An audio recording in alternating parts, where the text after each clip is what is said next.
Good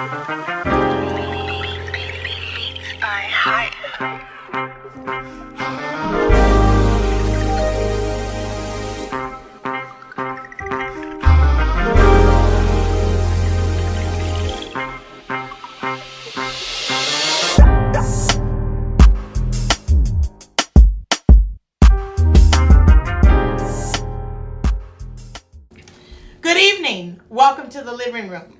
My name is JoAnnna Davis, and I have my wonderful co-host here, Jody Jewett. Thank you for joining us. We thank you for joining us in the living room. It's here in the living room where stories and testimonies are shared. It's here where people like ourselves share love, hope, and faith. It's stories of transformation, healing, redemption, and so much, much more. And today we have a wonderful guest with us to share his story. And we want to welcome this wonderful man of God, Yes, ma'am. Craig Farley Sr. Yes, ma'am. Thank you. Yes. We are so happy that you're here. Thank you.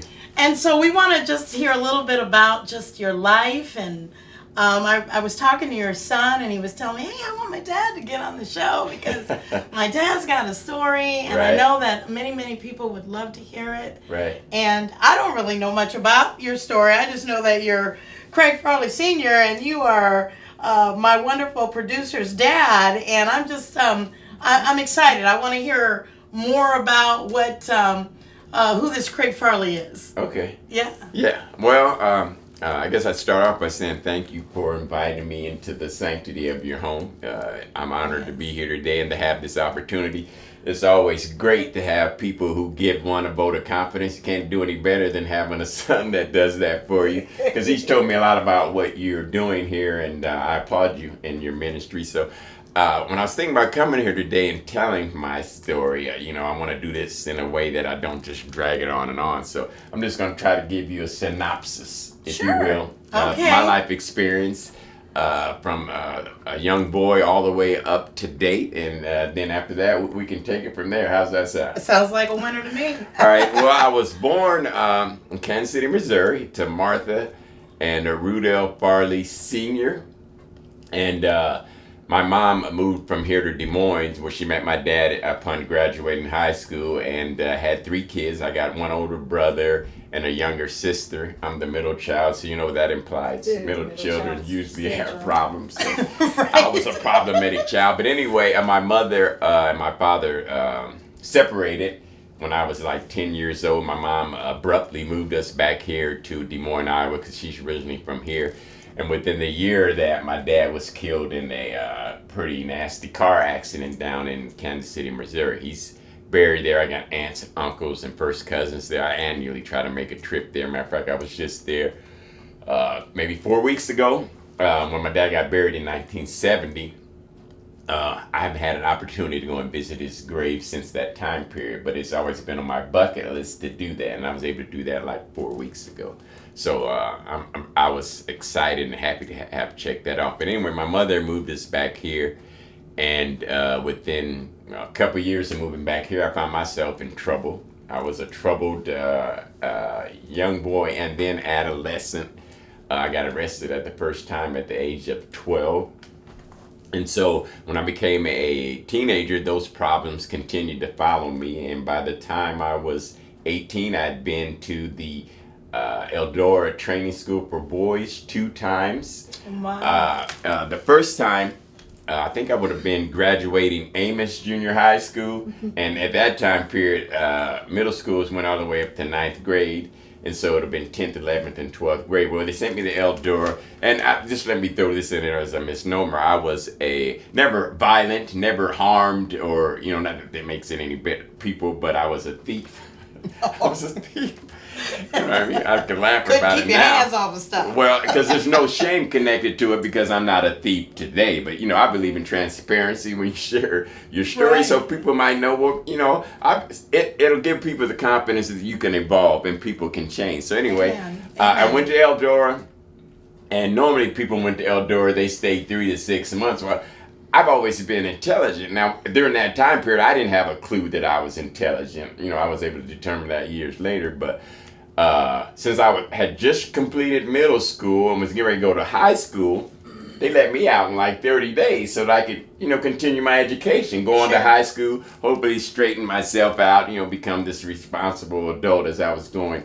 That didn't happen. So I still continue to have problems. I finished, I think, 10th and 11th grade. I didn't graduate high school. And like the couple of months before I would have graduated high school, they ended up sending me back to Eldora, which I mentioned earlier, for my second stint.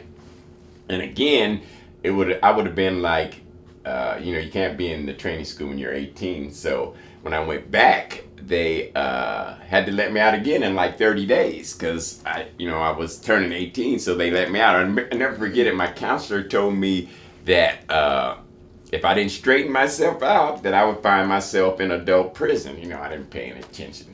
Sure. And sure enough, I left there in December, and July of 1978, I was in the Iowa Men's Reformatory at Anamassa for second-degree burglary. And so I remember waking up in Anamassa, and it was strange because where they had me, it was like on the second floor. And I remember, I don't know if you've ever been there, but it's like a castle. It's got steel bars and all that, and then it's not windowless. But I remember the moonlight shining in through the windows into my cell, and I could see that on the floor, and I realized, man, I need to straighten up because where I'm at now, it hurts. Where I'm at now, I need to be able to switch my life around and not experience this anymore. So I ended up doing like 10 months there. About my 11th month, again, because I was intelligent, I really didn't belong there because, like I said, I wasn't a bad person per se. I just had a lot of bad social deviant behavior. Like I said, I was a thief. So anyway, I got out of Anamassa, and through the grace of God, I don't know if you're familiar with this lady, Margaret Toomey. Yes. Well, I got out of prison, went to the Homes of Oak Ridge, and that woman was a godsend for me because she's the first person that made me realize that I was smart, that I was intelligent, and that I had a lot to offer if I would take the abilities that I had and use them in some positive, meaningful way. So I ended up going to work over there for a program called the Youth Education Work Program. You ever heard of that? Yes, I have. Matter of fact, from its onset, when they built the first skills center, yes.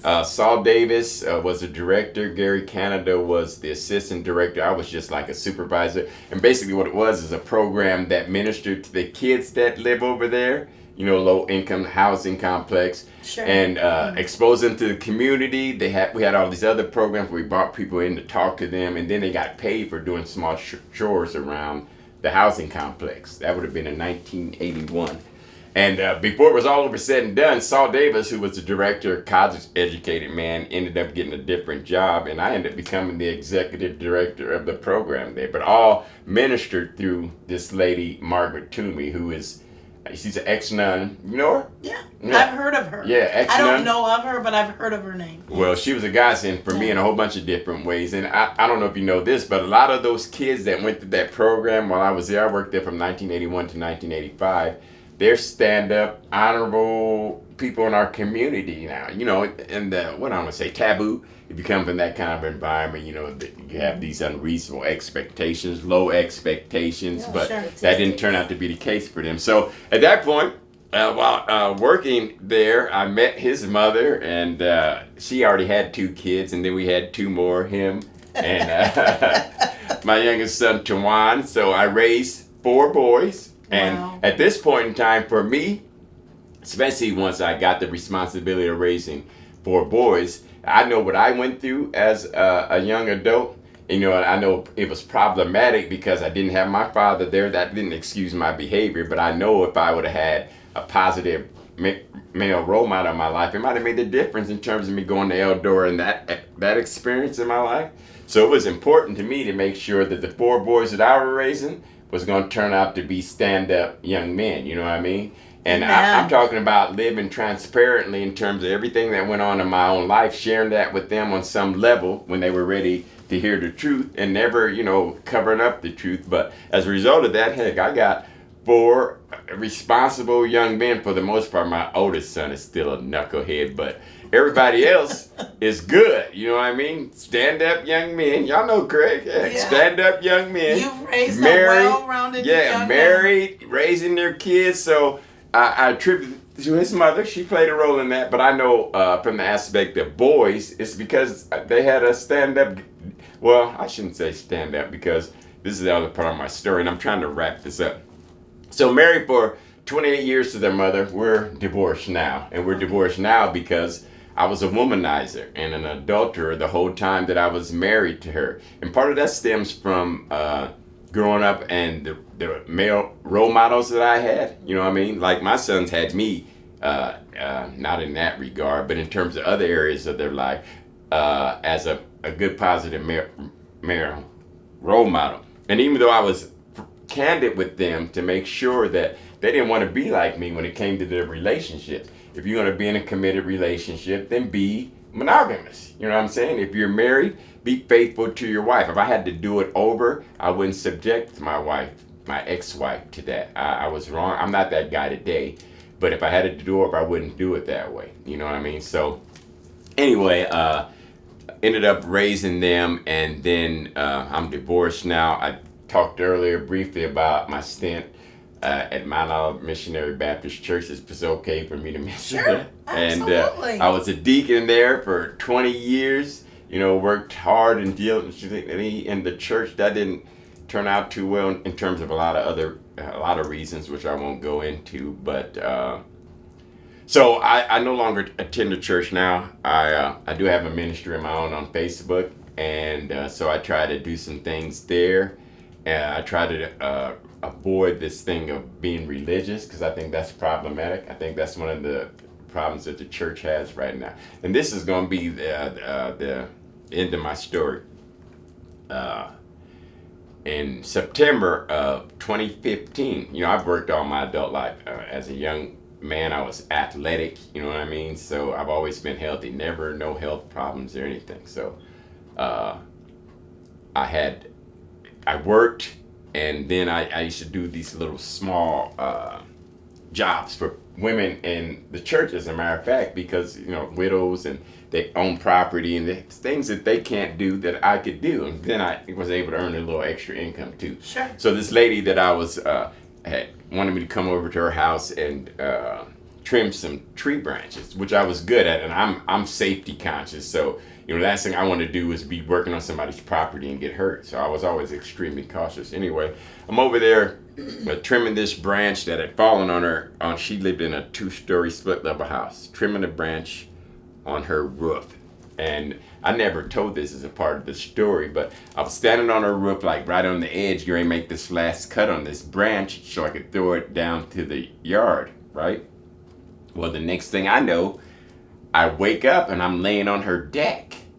Now, I don't, to this day, I can't tell you what caused me to fall off of her roof. And so what I'm saying is, I don't know, I don't remember something hitting me in the head. I don't know what happened. All I know is Gary make a cut. Next thing I wake up, I'm laying on this woman's deck.